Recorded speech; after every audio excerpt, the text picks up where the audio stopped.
Hello and welcome to the Right Click Save podcast. I am as always your host Calcio, joined by my fellow host Jimmy T. Today we're going to dive into another Metaverse project. This time it's award-winning Pax World. We're joined by CEO and founder Frank Fitzgerald to find out a bit more about their first public sale. Yeah, it was a great recording. Frank's a really good guy and their Metaverse project is super interesting. My ego does need a little bit of a boost at the moment, so if you fancy hitting that like and that subscribe button, I'd really appreciate it. And also drop us a comment and let us know what you thought about the episode. Let's get into it, Jimmy T.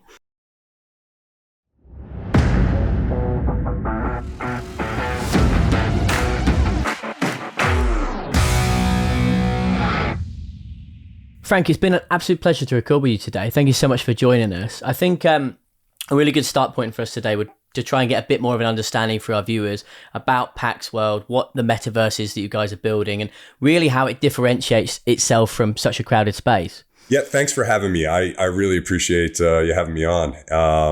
We've created something that's a little bit different than everybody else. Where you have these environments that are a little bit more gamified, blocky architecture, maybe a little bit more Roblox, Decentraland style. We're taking it to a level where you can come in from a professional level.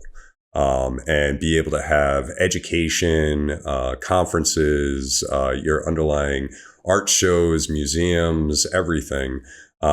For a more mature audience like myself, that, I'm 45 years old, but, of course I'm a gamer and I love being in 3D environments. We've done it so that it's highly accessible for everybody. You don't need to have this massive graphics card, download things. It runs on, an iPhone 8 or a $300 Chromebook. And that's what we're really trying to do. And the idea here is when people look at the metaverse, they think of it as a sort of this 3D game system. I look at it as it's all about the people. So when you look at some of these other ones, you're looking at, areas that are set up specifically for games, which are primary, and the people are secondary. I want to make the people primary, and being able to connect and talk to people in similar Zoom style video chats. Amazing. Was it did you spot like a gap in the market there for the metaverse? Is that an idea demographic that you wanted to appeal to? Yeah, I mean, for me, I used to speak at conferences across the United States in asset management, classical finance. And when I came to Zurich, I basically wanted to get into a way that we could do these webinars and systems where you could bump into people. Because I always went to these conferences, not for the people who were speaking, and I was usually one of them. I never actually go listen to the people speak. I would go hang out with the people in the booths and overhear conversations, and that's how I'd close a $500,000 deal. And it was just making those relationships. And webinars online just don't make that happen. I don't get to bump into anyone new. And that's what we're doing inside Pax World, is allowing people to just happenstance meet someone just by walking into a chat area, because that's where you really learn. I never learned from teachers. I always learned from the students around me and just having those discussions. That's definitely something we've have a shared experience of. We've been to a few this year across the States. It's quite a long journey. You get out there, you pay X amount for the ticket that you've got for the event. And when you actually get there, you find that the place you get the most connections or the most response is exactly that. You go to the pub with someone afterwards, or you meet them at the booth, or whatever it is. It's really interesting that you say that as well, though, because I think that seems to be the most common theme with the events. It's nice that you guys are trying to work on something that does give me the opportunity to not have to travel 3,000, 4,000, 5,000 miles over the sea, and I can do that from my own office. With your own background specifically, though, how is it that you've kind of meshed into the metaverse world? How is it that you've come to that as your project focus? Yeah, I mean, to give you a full background, basically I was working in quantitative finance as a programmer, and then eventually as the chief operating officer, because we automated quite a bit away. And once, at one point in time, my wife turned to me, who is French, and she says, it's time to get out of the United States. She's, works for Swiss Re for 20 years. And she says, I have an opportunity to go to Switzerland. And, I said, let's do it. And I went off and took a little time to myself and did some snowboarding, here in Switzerland, because that's my favorite thing to do. But I also got to do the programming I wanted to do, which is game development and phone development. And those were the things I was really passionate about. And that's where this whole progress, and this is 2017, so this is way early on, where I built my first proof of concept with my horrible modeling skills, and basically showed it to a few people. And everyone looked at it and they went, yeah, it's not bad. But then COVID hit.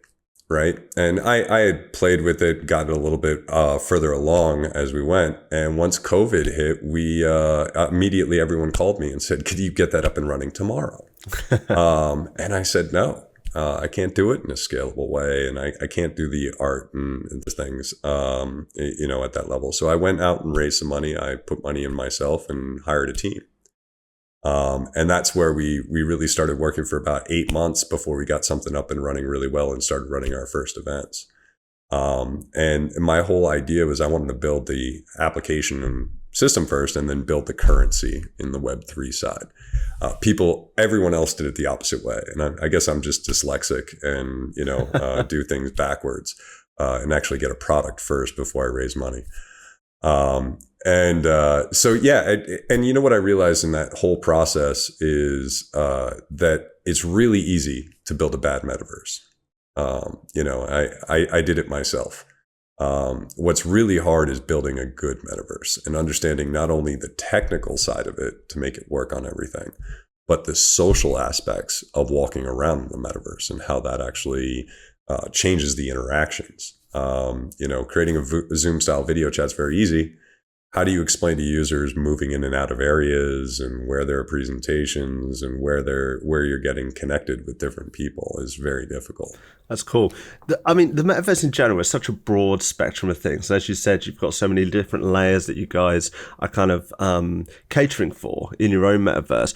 Was there a particular aspect or maybe like a technological evolution that really interested you, the thing that makes you want to work on a metaverse project, gets you up out of bed in the morning? Well, I think the most important thing is that the metaverse basically takes so many different aspects of technology, so many different programming languages, so many different things from real-time data to video systems to modeling and art systems and making sure that it's optimized and rendering abilities and how all this works. I think this is the largest technical project from a diversity of different technical skills that are needed that I've ever worked on. And I built some, backtesting engines and all sorts of things in finance. And in comparison, it was relatively simple to do that stuff. The metaverse from even on the Web3 side combines so many different portions of Web3 even. From the actual tokens to the myriad of different types of NFTs, they all fit in the metaverse beautifully, from access to art to, video systems and even royalty systems in the movie space. All of that fits beautifully in the metaverse. And I think that's why everyone's so excited, is that all different technologies combine into one. You guys have been obviously developing now for a long time, and that, I think what you're explaining is pretty clear why it's taken you a long time to really build something which you believe is good. I'm pretty sure you did a live demo back in, was it February of 2021, to sort of show the 3D world off? And obviously we're coming up to September when your main launch will be. How close do you think you are to kind of fulfilling that vision that you set out with it on day one? Well, I mean, if you really want to talk about the grand vision, I think that'll be fulfilled in about 2030. And it's just a progression of technology over time. And the hardest thing to do when building a metaverse is choosing all the different things that could be accomplished in the world and trying to set that direction correctly. But we're extremely close for that first vision of what the larger world will look like. I mean, we've been doing these smaller worlds that are basically set up where, it's maybe 15,000 square meters max, right? And now this new one is 28 kilometers of space, which is just huge. So, there's a huge technical challenge in just developing that so it runs on a computer and it doesn't blow up everything. There's quite a few metaverses out there that have things out at the moment.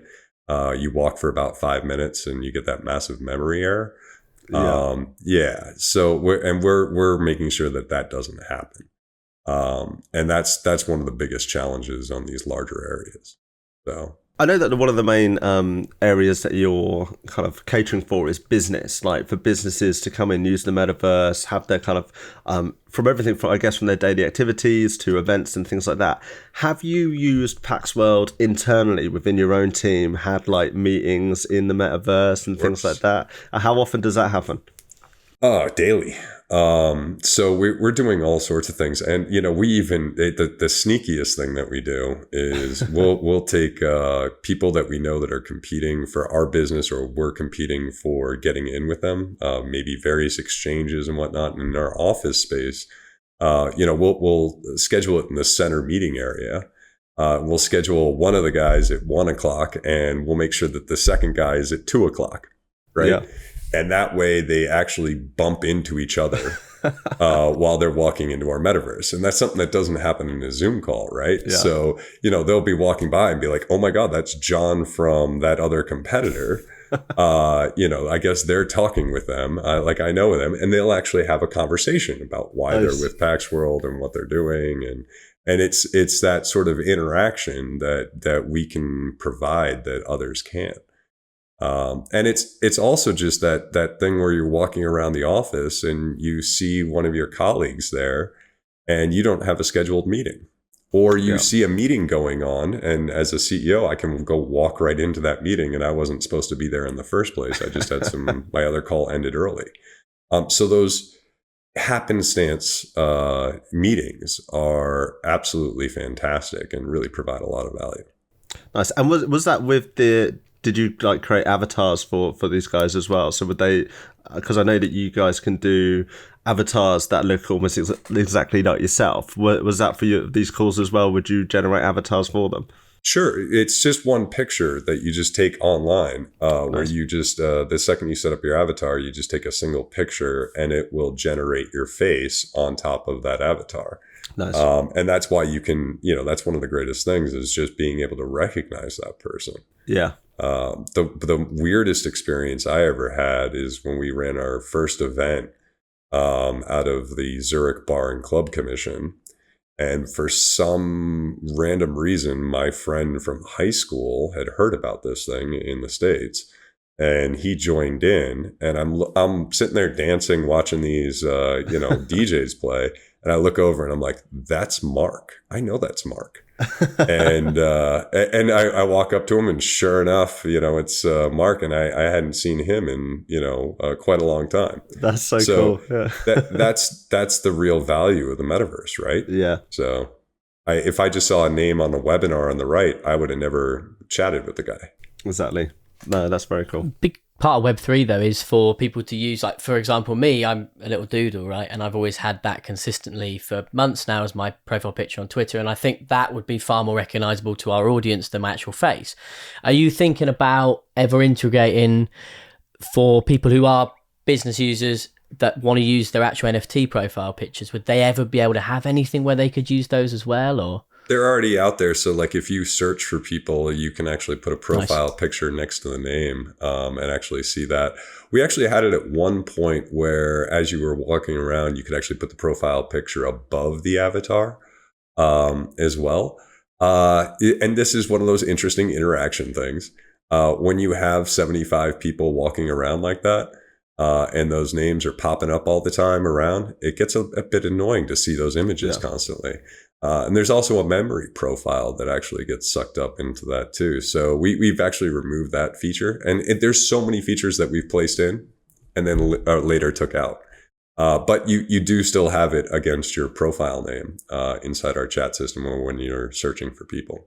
I think as well, noticed you've partnered with quite a lot of quite well-known architects. I'm just playing it down a bit. They're kind of well-renowned, I guess, to develop certain areas of your metaverse as well to kind of deal with the trading aspects and things like that. What was the reaction from the architects that you're working with when actually designing the metaverse? How did they feel about kind of stepping over and starting on that side of it? Pure excitement. Architects, when they're doing real world buildings, have to deal with plumbing, have to deal with fire codes, have to deal with all sorts of, things like physics. And the excitement that we've had from the architects to just be able to get creative and build teleportation systems as their things are floating in the air, or just have trees that are just moving and changing. They've gotten very, very creative. I think the biggest problem the architects are having at the moment, or these architectural firms, is who gets to work on the project within their team. Because there's been, from what I hear, there's been some fights in some groups on, which ones actually get to go through. So they even ran some competitions internally with their teams to see which come up with the best ideas. It's been really cool to see what they've actually come out with. And, our biggest challenge is making sure that they don't go too far. Yeah. We keep them reined in so that this will still work on a low end device. And that's something that they've had a real learning process of. Mm-hmm. With their areas that they have, when you get an architectural model, it's got 1 billion polys in it, and they don't care half the time for their normal projects. For ours, we have to show them how to actually bring that down to a level by using the same exact area, but be real optimized on how that's rendering on the computers. Yeah. That's very cool. I love it that you've unchained these architects, and finally they can sort of not have to worry about, as you say, sort of like the logistics, the electricity, the plumbing, but then at the same time they get this whole host of new problems that you have to encounter for the metaverse. Opposed though to the architects, how easy is it going to be for sort of everyday people to realize their own metaverse within the Pax World? I understand that people can develop their own areas. What kind of focus is being put on the tools to support that? Yeah, so we have our builder toolbox, which allows people we have 2 different layers, just to explain it. So we have this top level layer, which is Pax World. But on each piece of land, you're going to get the ability to have a little portal that goes to your area. And you can do this in a way where you use one of our templated areas, or you can develop your own, which becomes a little bit more complex, right? You have to have a little bit of Unity skills or ways to do 3D modeling, and we can do it as well for them, if necessary. But we also have, on the top level layer, we have set asset objects, and we're going to have 3 tiers of those, right? So there's this base level tier, which gives you base level objects and design ability.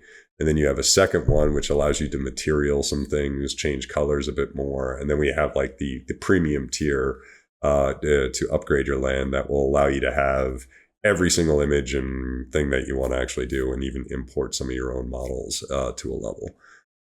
So we and it's all just drag and drop, right? That you're with these abilities that we have.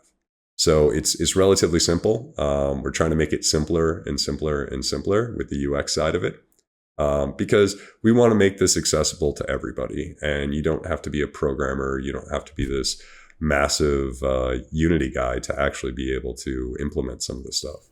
Yeah, I definitely want to build the right-click save studio within Pax World now. That would be very cool to have the actual set in the garage.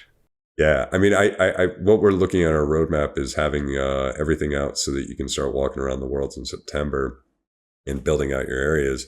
And then on the Metanova, which is the areas with your portals into your own, we're probably looking at November, December timeframe that we're actually going to be releasing those out for everyone to actually have those portals out there. We may have a few examples of them in the beginning, though.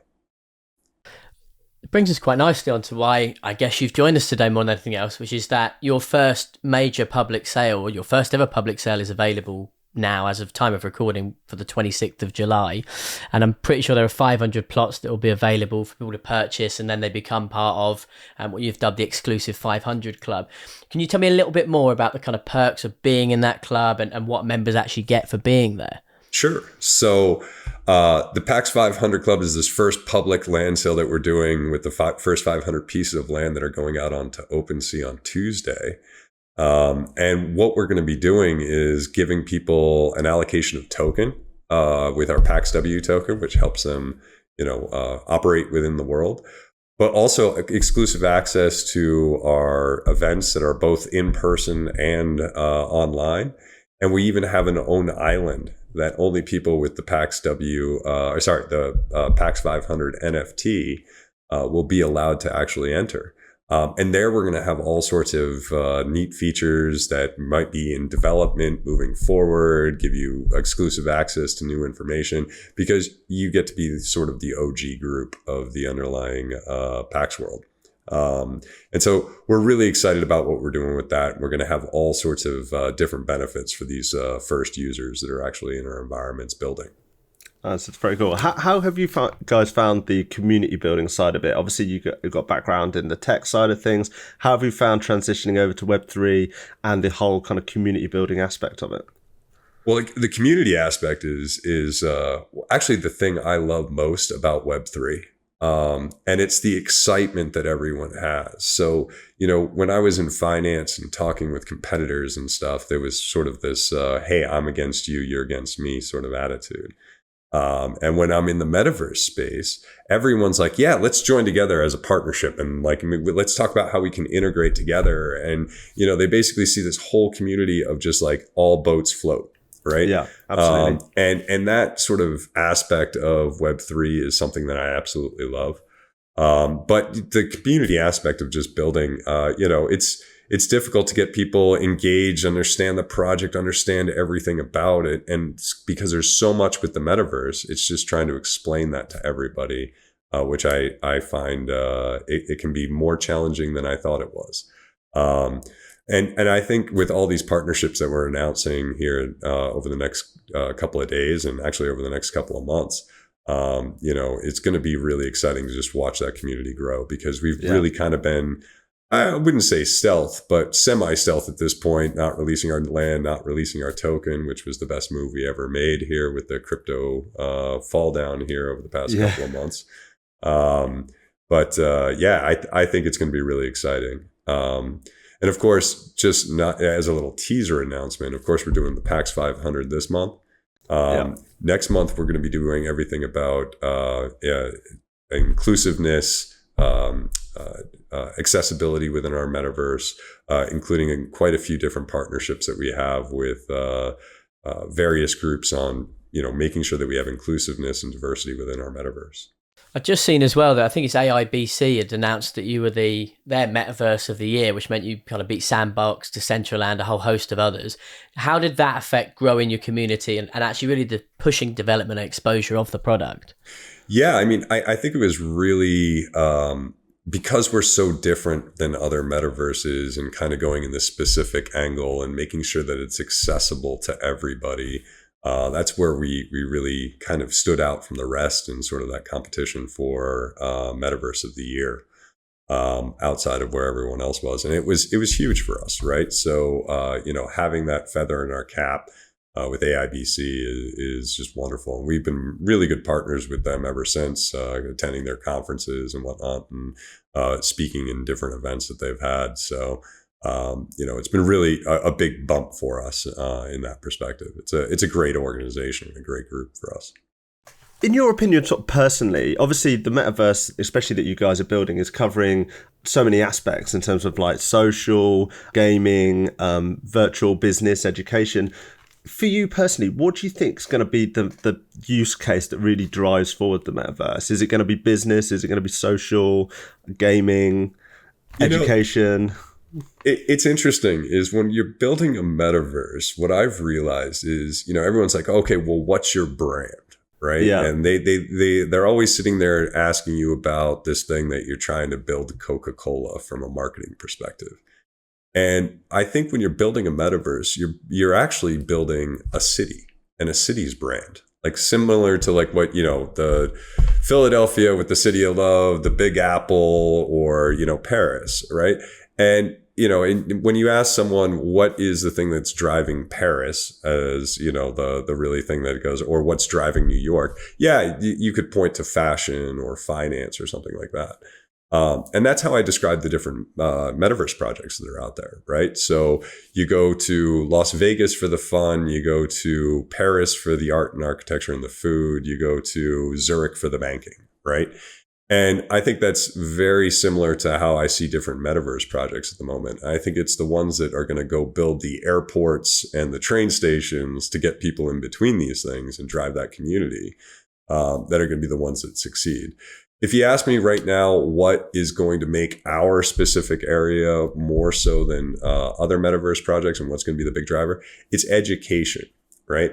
And when I say education, I don't mean universities. I don't mean different things. I got everything from people who want to do education in the classical sense and are talking about astrophysics to people who want to, teach people about, cannabis, right? And so like or just teach people about how aircraft engines work, right? So I think it's that education that you can kind of encompass everything that we're really doing. It's about having people talk to each other and share knowledge, right? And if you expand that out, across the board, it covers quite a few different areas.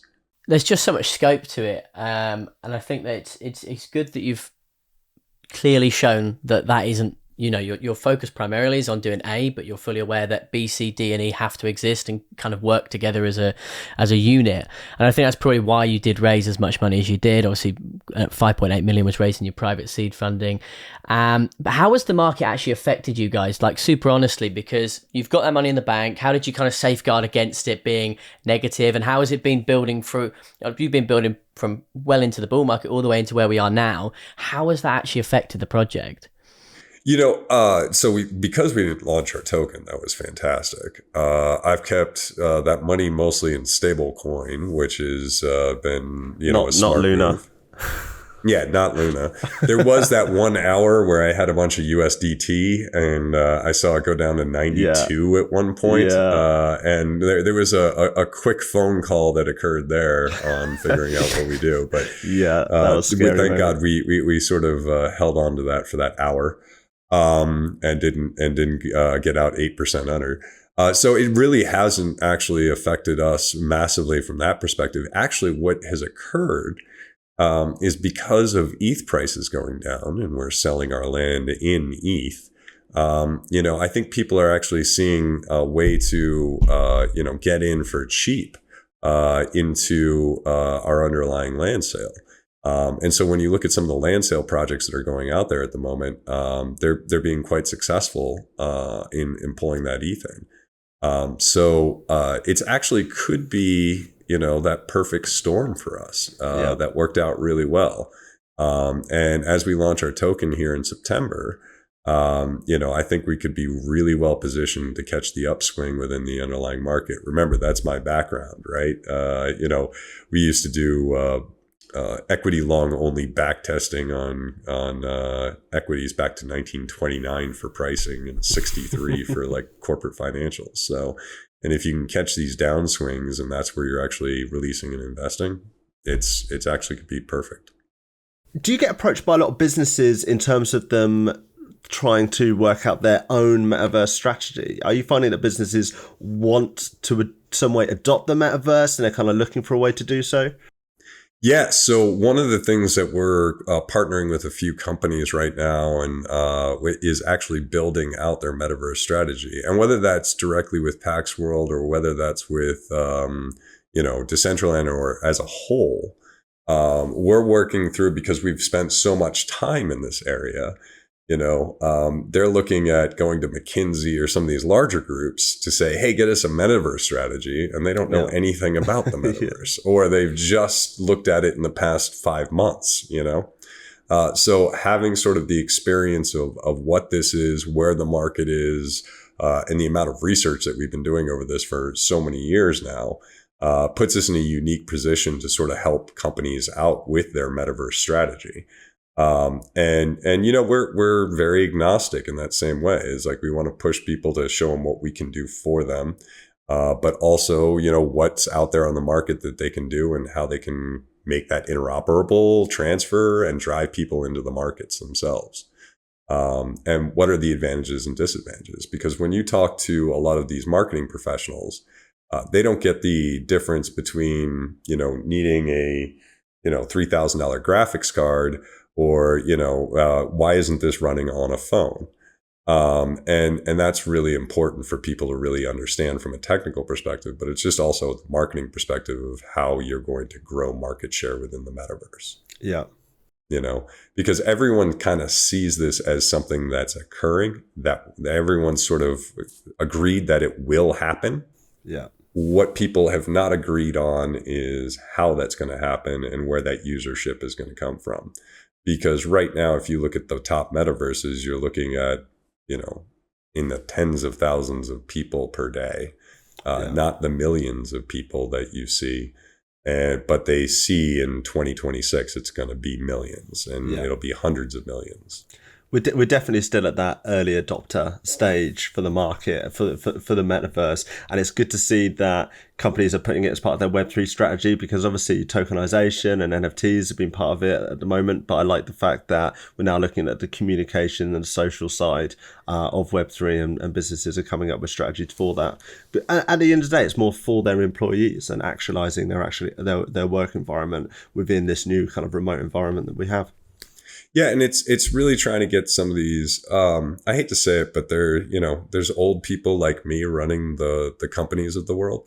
Yeah. And of course, maybe I was a little bit early as a gamer, playing with my Commodore 64 and Atari back in like the early 80s, and fell in love with it. But not everyone my age is like that, right? Yeah. And so there's a lot of teaching and telling the people why this is so important for the future, for people who are not gamers, who do not have a wallet, but control the underlying direction of those businesses. And there's some that are very early adopters that have basically created chief metaverse officers, and kind of put that out there. They actually exist now. It's now a what's the abbreviation? Is it CMVO? I'm not really sure, to be honest. But then there's others that, I've seen manufacturing companies that we were talking with that see the value in it for their teams to actually be able to walk through the manufacturing floor and monitor stuff. That's cool. In a metaverse way. And they're being very progressive, and others that just don't get it at all. And there's a lot of uptick in education. I think we were literally talking about this before we jumped on. Jimmy and I were like PlayStation Home and things like RuneScape, where they are just a huge conglomerate of people coming together to do a shared action. So it's not that it's something which, if you are a gamer, is lost on you, the actual experience, the premise of doing it. It's just like you said, it's whether or not there is people who are ready to do it now. And that's why it's quite interesting that you mentioned 2026 and earlier before 2030 is kind of when you have fully revealed or researched and kind of completed your full vision. What is the actual 5 to 10 year plan for Pax World? Well, I think the biggest thing here is, going back to our idea of accessibility, right? We believe that being right now, at the moment, it's very difficult for people to get into the metaverse. Having the right computers, having the right setups, having the right things, having the right downloads. We want to make it as simple as possible, no matter what device that you have, that you can actually get on. Right. But that's going to change over time.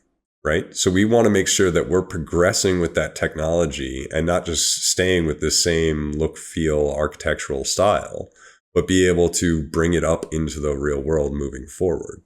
Now, and when you say what the strategy is so we have the technical strategy from that perspective. But I think what's more important is the idea of what that world and economy evolves into.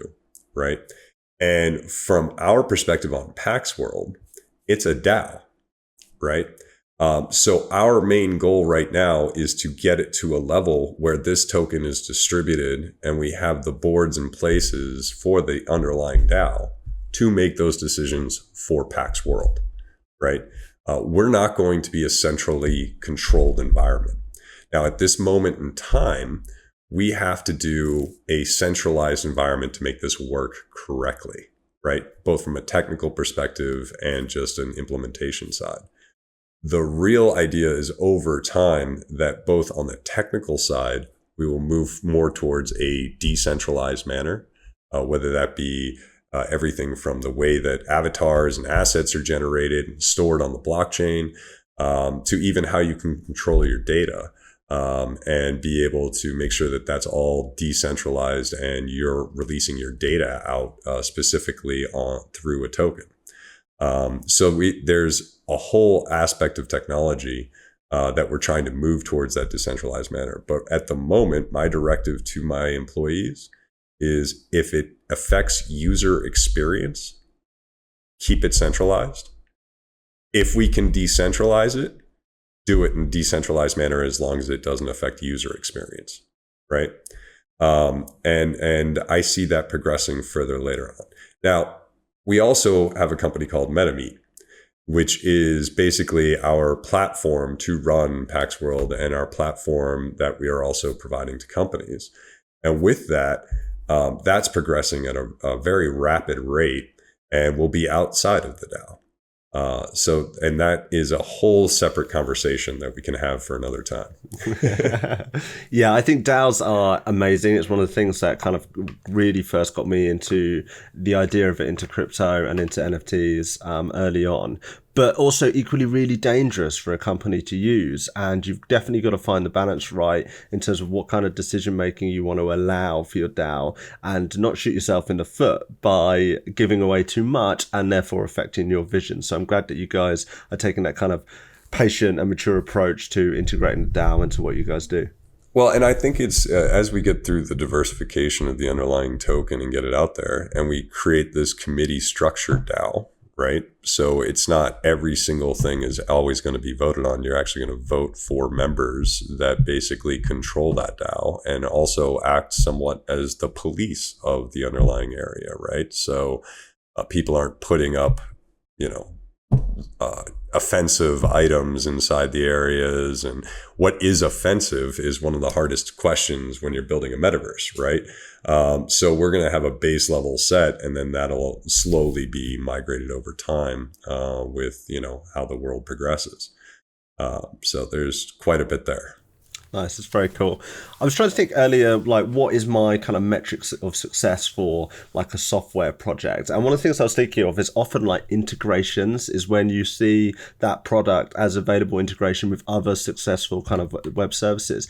Is that something you guys are focused on? Will in the future I be able to do some form of Slack integration into Pax World or bring my Google Docs in or whatever it might be? Yeah. So it actually becomes more of a technical challenge than an actual programming challenge. Let's put it that way. So, for example, YouTube videos is a great one, right? Yeah. Right now, you can go into Unity, and if you had a downloaded Unity app, you could actually play YouTube videos through Waze and actually stream them in and have the advertisements and everything. Problem is doing it on WebGL.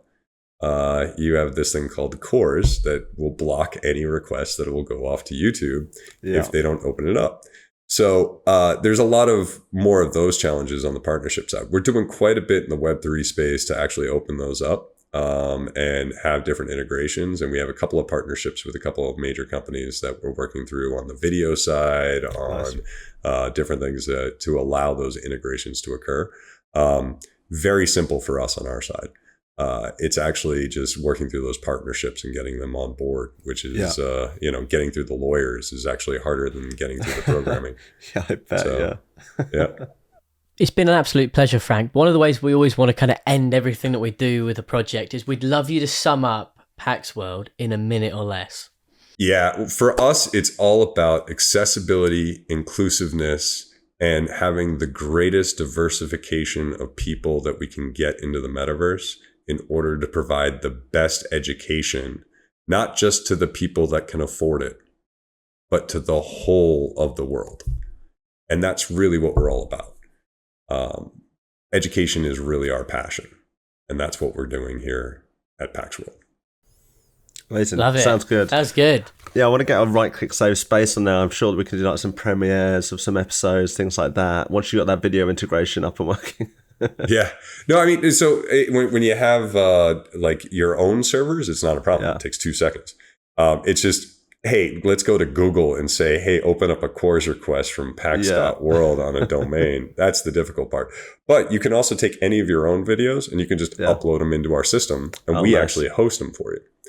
We have our own same HLS streaming technology that's sitting on the back end of the system. So that's very cool. Yeah. So the land sale, the 500, is on the 26th of July. That is Tuesday. If all goes to plan, this episode's out on Monday, the 25th. So could you tell our viewers what the kind of details are for that drop? Yes. So at UTC time, midnight on the 26th, or sorry, the 25th going into the 26th, we will actually be releasing 500 pieces of land. We will actually have our map out that links directly over to OpenSea, where you can actually see where these pieces of land are. The pieces of land go everywhere from 0.6 ETH all the way up to 5 ETH, depending on how close you are to a meta Sarai or road or specific partnership that we have out there. So it's very key that people get out there quickly, because this is going to go fast. And so we will actually have the Pax 500 Club. That is pax.world/500 Club that you can go to, and you can get early signups to actually get access to the underlying land before everyone else for a few hours. So I encourage everyone to go out there and sign up really quickly. And then that will also give them access to getting the token allocation and the NFT when they actually purchase land. Frank, it's been an absolute pleasure to talk a bit more about Pax World with you today. Obviously, pretty interested to find out whether we can realize the right-click save studio within it. But yeah, as always, I've been your host, Calcio, joined by my fellow host, Jimmy T. Thanks so much for having me, guys. It's been a real pleasure, and I can't wait to see how the avatars turn out. See you all soon.